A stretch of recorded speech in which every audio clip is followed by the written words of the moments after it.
Yo VeVe fam, welcome to my channel. My name's Tommy, and in today's video I'm going to talk to you about a comic book strategy that I came across in December holiday season, and I'm like, what am I doing? Why have I not initiated this comic book strategy, which seems so obvious to me? And now I feel is the time to act right now before it gets too late and prices start to skyrocket. If you like this kind of content, then please consider smashing a like, or if you prefer, just tap it gently. I don't care. So I mean, here are all my comics, and here is the last 5 comics that I have bought. I do only have 71 comics, which to some people is probably quite a lot, but to some people is very, very little. But for me, it's just what I have. I don't have a lot of money to go and buy like 3 or 4 of each comic, whereas I would love to. So my strategy right now is to buy like these kind of comics like Dr. Doom, which is worth a lot of money in the real world, and Ultimate Fallout 4 because it's so popular, and try and get low mints. I know that Ultimate Fallout is only a 3,597 mints, so it's not even in the top 10%, but it was pretty much a floor price comic, so it was quite low for a floor price comic. But this one I did pay like 20 gems over the floor for. It is in the top 5%, and I do feel that mint numbers are definitely going to matter in the future. Like, it's obvious to me, it makes perfect sense. Again, this was just a cheap comic that I picked up, first appearance Gambit. It's in the top 10%, which is 20,000 run, that one. And the Young Avengers, again, this one I don't really like the cover, but again, it's such a low mint. It was 10 gems, and it's a speculative book that like in the future when the Young Avengers become like really popular, they will like take off. Probably this book should go up in value. With the Spider-Man, this one's a Todd McFarlane cover. I mean, I just really like the art, to be honest, and the boy, I can't remember how much I paid for that one. But my strategy was like to buy these kind of books like Journey into Mystery, the first appearance Loki, and then these like Dr. Octavia's first appearance, because like basically I bought this one because I didn't get the drop for Journey into Mystery 83. So then I was like, all right, I had 20 gems, that's all I had. So I went in and I bought this, and I got like an 1857 mint, which is really low because this is a 60,000 edition, and I bought this for like 20 gems. These ones were floor prices because the numbers aren't that bad. They're not that low, sorry. Inhumans, again, it's not something I'm that keen on, but I know it's a popular book with the Black Widow coming out soon. And then obviously Green Goblin first appearance, like these sort of books. But if we go to my most recent big one, like Dr. Doom, for example, I didn't even own this comic. Like, honestly, like it's been on the app for so long, I don't even own it. Like, what am I doing? So you can go into GoCollect and do this yourself, and then just look at the comic books. Like Dr. Doom, for example, is like a 9.2 grade in the real world physical, is selling for $180,000. That's a serious amount of money, right? And you can go and get that digital one for like 20 odd gems. The floor price, mine was like 42 gems for that low mint. You look like 6,500 for a 2 graded one. It's just ridiculous. It doesn't make sense to me, like why the digital ones are so cheap, and I don't think that they will be for much longer. Here's a great reference point. It's from Sleepyn Comics. If you're part of the VeVe fam, you must have heard of Sleepyn Comics. If not, go and check him out. He's got a great YouTube channel. He's a wealth of information for comic books, and he's got this VeVeRank.com, and then you've got basically all the comics on the VeVe app rated by tier, so S tier being the top, and that's Amazing Fantasy 15, which is an absolute grail, and it gives you like the total mints. And then ASM 252, only 1,000 mints. That's a stupidly expensive book. And then the new Thor one that's just come out, 10,000. And then you've got Marvel Comics #1, which is 60,000. If you do not own a Marvel Comics #1 mint, a low mint, go and get one, because it's kind of like an opportunity of a lifetime to own that, I feel. Same with like ASM 1. I know these are bigger runs, so there's going to be more in like circulation and stuff. But again, like, now they've got the 10,000 ones. Start buying these ones, like a low, just one of each, you know? This is my strategy. I don't have like one of each. Like, I'm telling you this, honestly, I have 71 comics, and like I need to get more. This is my strategy. I've just got to go through this list from Sleepyn Comics, and every comic that I don't, that's an A tier or whatever, even the B tiers, go out and buy a low mint, at least a common, and try and get an uncommon as well. And then once I've got all those, I know they keep dropping more and more, so it's quite difficult to keep up with it. Then go for the B and C's, like there's so many coming out, but at least the A tiers.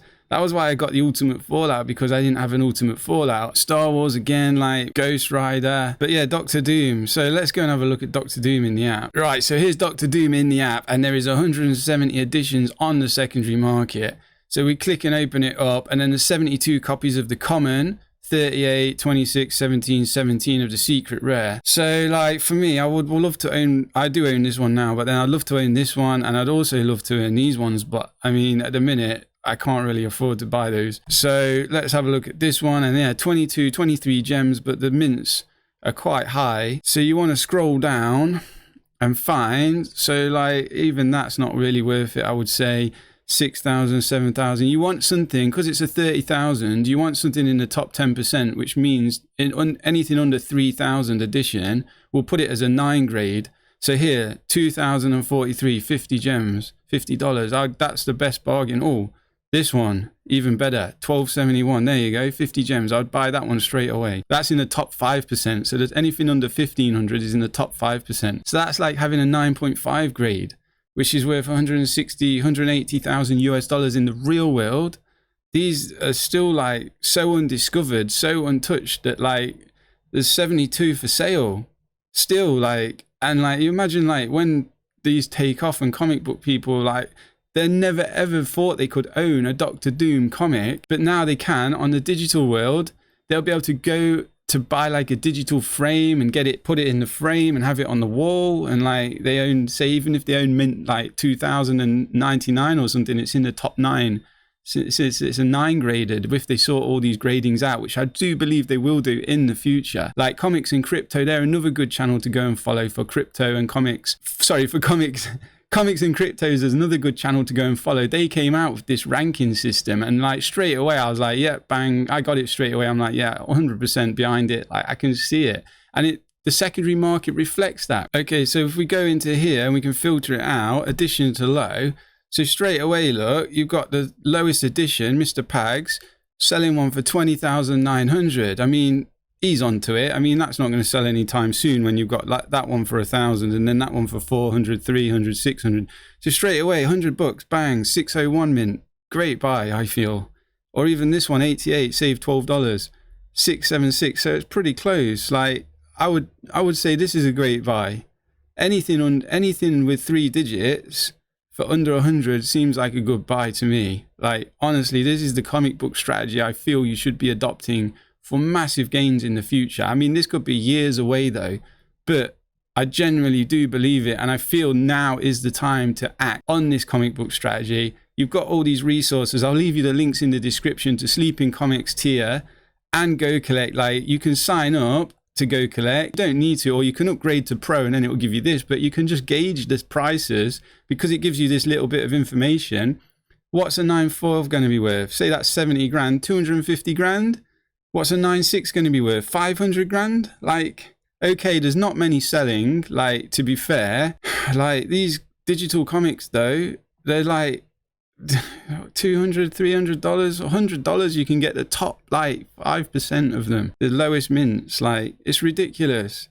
I feel that this is an opportunity of a lifetime that we're experiencing. Marvel are all in with VeVe. They signed a 10-year deal. Like, what else can I say? Like, I don't know. Like, I just wanted to give you my strategy that what I'm planning to do throughout this first 6 months of this year, when I get some money, is go and spend on comics. Because also collectibles as well. I'm super bullish on them. Like, I don't have this one. I don't have this one. These are Grail comics. Like you can have to go through them all and filter yourself which ones are grails. Like obviously Dr. Doom, I've just shown you this one's a grail, but it's a lot higher edition, so you got to factor that in a little bit. But still, go and pick it up. It's like FA Dr. Octavia, Marvel Comics #1, grail, Deadpool, grail. Like this one, Kingpin, a grail. Not so much the Hobgoblin, but like Kang, grail. But that's a super limited one as well. You'd be paying over $100 for that. There's so much great deals, like, and you can just scour it and go like see it as fun, you know, like, oh, I haven't got this comic, so you can get this comic for like under $10, I'm pretty sure. There's 97 available. Yeah, so Silver Age comic, Avengers 4, Captain America back on the streets, under $9. But for a low mint, oh, it's not bad, 6,000, it's like an 8 grade. You want something under 3,000 because it's a 30,000. So here, look, $13. 2,000 mint, just over. Like it's, I don't own this, I need to buy it. Like I'm just showing you what like I would be doing or what I'm going to do in the future. As soon as I get some more money behind me, I can invest in these comics and just get at least one of each. Like this comic, not so sure on it. I mean, I do have this comic, I have a few of those comics, but it's a cheap one. And yeah, again, it's Kamala Khan, so I suppose it is going to be popular. But this one I want, the Kingpin one. Daredevil one I want. Like, I don't have these. I need to get them. Like, I do have Marvel comics. I was lucky enough to be around when they dropped that, and I got it off the drop. So yeah, I got the rare on the drop, and I wanted the original cover, so I went and bought a low mint. So I was really lucky with that. I should have bought like 10 or 20, or obviously at the time they were so cheap. They were like 4 gems. So I mean, yeah, I just have 76 collectibles and 71 comics, so I'm not like a super whale or anything. I just wanted to show you and share my thoughts, because over Christmas it came to me with this comic book strategy. It's like, what am I doing, like not investing in these comics now? I feel the right is the time to come and invest and start like cementing them into your vault. I'm not planning on flipping them as soon as they're like 2 or 3x. Like, these are sort of things that I want to buy and hold for a long time and watch them appreciate, and they're good fun to buy as well. If you want to come and follow me on VeVe, my name's T and then that's a 0. I'll let you figure that out. Please, if you like this video, please consider subscribing to my channel. Like the video as always. Leave a comment on your comic book strategy, because I'd love to reply to you and speak to you in the comments. Thanks everyone for watching. Bye.